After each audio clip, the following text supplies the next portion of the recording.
Kamusta Sagittarius? Welcome to Like a Tarot. Alamin natin kung ano ang energy na makukuha natin para sa mga Sagittarius. Paalala para sa mga bagong viewers na ang reading na ito ay timeless reading. General reading, ano man ang edad mo or gender mo, kunin mo lang kung ano yung akma sa sitwasyon mo.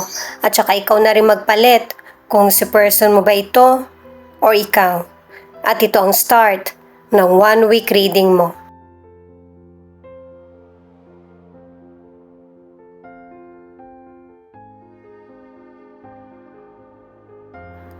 May mga Sagittarius na merong person na umaabuso sa iyo. Pwedeng dahil sa pinapabayaan mo lang siya sa mga sinasabi niya o ginagawa. Pero sinasabi na ng card na ito na protektahan mo yung sarili mo at hindi palaging yung ibang tao ang nasusunod kesa sa damdamin mo. May ilan kasi yung Sagittarius na hindi ka mareklamo.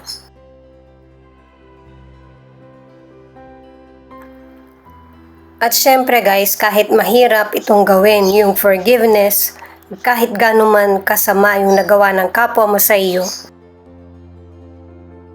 ito yung pinaka-best na paraan, yung pagpapatawad, para patawarin ka rin ng may kapal sa mga nagawa mo. Mas minamahal ng may kapal yung taong marunong magpatawad kesa sa palasimba, paladasan.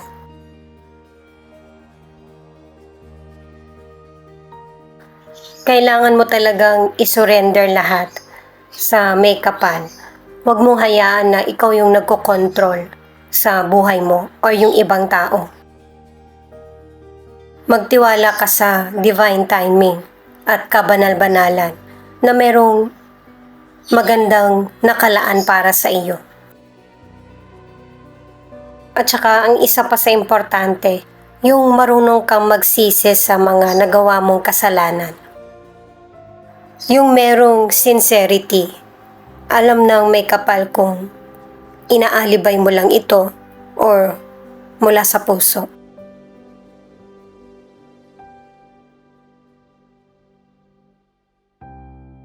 Ito ang energy mo ngayon. King of Wands, Page of Pentacles, the Strength. Maganda yung ipinapakita ng mga cards kasi merong fruitful na partnership, pwedeng sa negosyo, sa career, o kaya sa love. Pareho niyong nasusuportahan yung kinakailangan na energy at kaalaman. Ang ilan sa inyo ay merong level up para sa bagong trabaho o kaya may rotation kayo sa kumpanya nyo. Iba naman yung gagawin mo. Ganon din sa negosyo. May mga iniisip kang dagdag kita. At saka kung ano man yung mga nagiging hadlang sa plano mo o kaya desisyon, hindi na to magiging sagabal sa'yo. Kasi pinapakita sa cards na naka-step forward ka na para sa bagong simula na prosperity. Ang ilan na naghahanap ng trabaho, may backer ka man o wala, nakikita ng person na nakausap mo na malaki ang potensyal mo. Kaya makukuha mo yung trabahong ina-applyan mo. Ang ilang single, may potential person ka makikilala na sa umpisa ipapakita niyang interesado siya sa iyo, pero ang prioridad talaga ng person na ito ay career. Kahit bata pa itong person na ito, gusto niya magkaroon ng love life at ma-secure yung future niya. Ang ilan sa relationship, kung nagkakaroon kayo ng problema ng person mo, pareho kayong nagsusumikap na mag-work ito. At ang advice ng cards ay kailangan ng patience at balance para mareresolbahan nyo ng person mo kung ano man ang problem sa relasyon. Pero pinapakita na sa cards na magkakaroon ng successful resolution. the Star, the Moon, the Fool.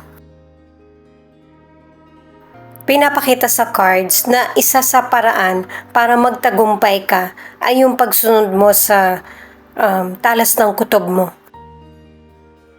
Kumbaga, sinisenyasan ka na ng universe na ito na yung gawin mo. Magsimula ka na kung ano man yung gusto mo simulan, negosyo man or bagong project sa karir mo. At saka kahit dito pinapakita na meron ka talagang partner. Pwedeng person mo, boss mo, katrabaho mo, o kaya family member na payapa yung kombinasyon nyo. At saka meron ka or meron kayong sisimulan na pareho kayong curious. Pero hindi naman ibig sabihin ay hindi magiging successful ito. Kasi pareho nyo itong pagpupursigihan na maging successful. At ang advice ng mga cards ay stay grounded. Kumbaga, i-maintain yung balanse, manatiling connected sa kung ano yung pinaplano. Sa financial, umaayon sa iyong kapalaran. Merong pag-unlad or mapaparami mo yung money na meron ka. Pero hindi ibig sabihin, gastusin mo na ito agad sa investment or kung ano man. Pero kung meron ka ng bagong sinimulan na investment o kaya negosyo, pinapakita ng cards na temporary yung pag-unlad. Pagkatapos nito ay magpapahinga ka, wala ka munang gagawing big plans. Meron pa rin namang swerte na darating, pero hindi ito magpapabago ng buhay mo. Kumbaga maliit na mga blessing, pero makakatulong pa rin sa iyo. Para sa ilang single, naka-4 na cards ka na malapit mo nang makilala or nakilala mo na yung potential person na magtatagal yung relasyon nyo. Katulad ng pinakita sa mystical card, ito yung taong isusurrender niya yung sarili niya sa'yo. Ganun siya ka-devoted. Kumbaga, ganun siya katapat. At ang ilan naman sa relasyon, marami ka pang matutuklasan sa person mo. Lalo na't nagkakasundo kayo sa simulang cards pa lang pinakita na at kahit hanggang dito, happy ang relationship nyo.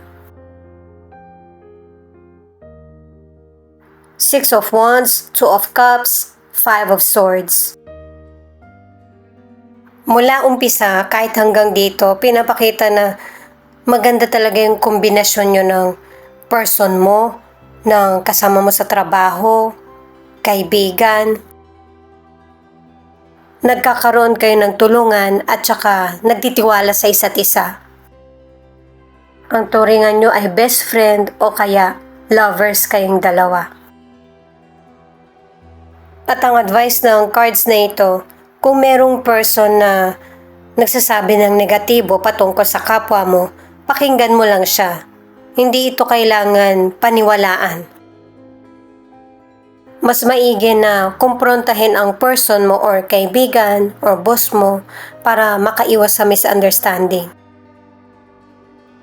Kasi meron kang mga katangian na wala itong person na ito. Kaya pinakita sa mystical cards na kailangan ng forgiveness. At mag-focus ka sa solution kung ano man yung nagawa ng person na ito. At magkaroon ng boundaries para maipakita mo sa kanya na hindi tama yung ginawa niya, kahit hindi mo siya awayin or magbitaw ng masakit na salita. Ang ilan sa inyo sa kalusugan ay merong successful na recovery. May mga Sagittarius kasi na sinisikap mong maibalik yung dating estado ng kalusugan mo.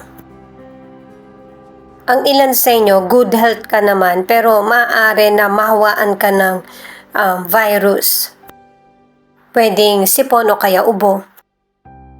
Kaya mag-ingat sa sakit or injuries. Itong The Magician ay, kumbaga, ninanamnam mo na kung ano yung mga tagumpay na nakamit mo, yung trials na nalagpasan mo. Kasi wise ka sa mga actions mo at saka decisions.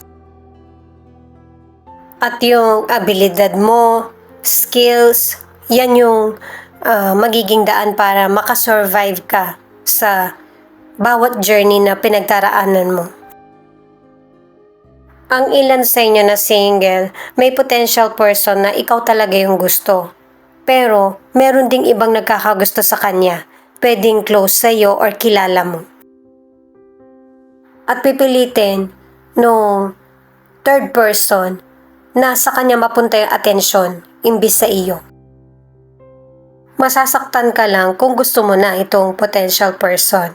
Pero kung hindi naman kayo, wala pang dahilan para masaktan ka. Ang ilan sa relationship, yung relasyon nyo ng person mo ay successful. Naipapakita niyo yung concern, pagmamahal sa isa't isa. Pero may mga panahon na hindi talaga mapigilan ng person mo na gawin yung mga ayaw mo. Pag-usapan nyo itong maigi ng person mo para hindi mauwi sa pagsisinungaling or panilin lang. Dahil sa ang ilan sa inyo, ano man ang gender ng person mo, hindi naman ganun kabigat yung nagagawa niyang pagkakamali. Ito naman yung feelings ng person mo na pwede rin ipakita kung ano yung feelings mo. Maaari na pareho kayo nag-iisip ng person mo or yung person mo iniisip niya na magkita kayo or magkasama yung buong family. Yun bang mas pagtibayan ang koneksyon o relasyon ng pamilya? Hindi lang naman yung chemistry nyo sa simulang cards pa lang at kahit hanggang dito pinapakita yung nagpapatatag sa inyong dalawa, kundi pati na rin yung mga taong sumusuporta sa inyo.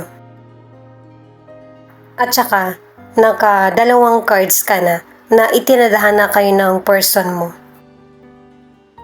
Kaya marami kayong mga bagay na napagkakasunduan at kahit na nagkakaroon man kayo ng problema ng person mo, nagkakasundo pa rin kayo. Pero syempre, bawat isa sa atin, wala namang perfect na tao. Nagkakaroon pa rin ng takot o pagdududa sa sarili, hindi man sa relasyon, pwedeng sa mga personal issues. Ang pinanghahawakan mo na lang or ang pinanghahawakan ng person mo ay yung init ng pagtitinginan nyo o relasyon. Maaari na yung person mo hindi niya pinapakita sa'yo or ipinaparamdam kung ano man yung totoong saloobin niya. Pero ano man ang pinagdaraan ng sitwasyon ng person mo, magiging kalma din ang lahat. Masasabi rin niya sa'yo kung ano yung mga issue sa kanya at saka meron ding pagtanggap. Ipinapakita rin sa card na ang zodiac ng person ay water sign, Pisces, Cancer, or Scorpio. Pero alamin pa rin natin dito kung ano pa yung iba na zodiac sign na ipapakita sa reading na ito. Thank you at saka ingat kayo palagi. Paki-click na rin ang notification bell para updated ka sa Laika Tarot readings.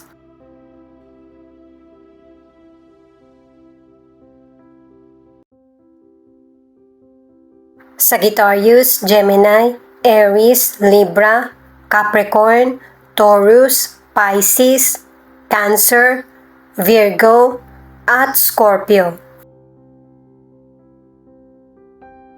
Ito naman yung mga letra na posibleng andito yung letra ng pangalan ng person mo o letra ng pangalan mo.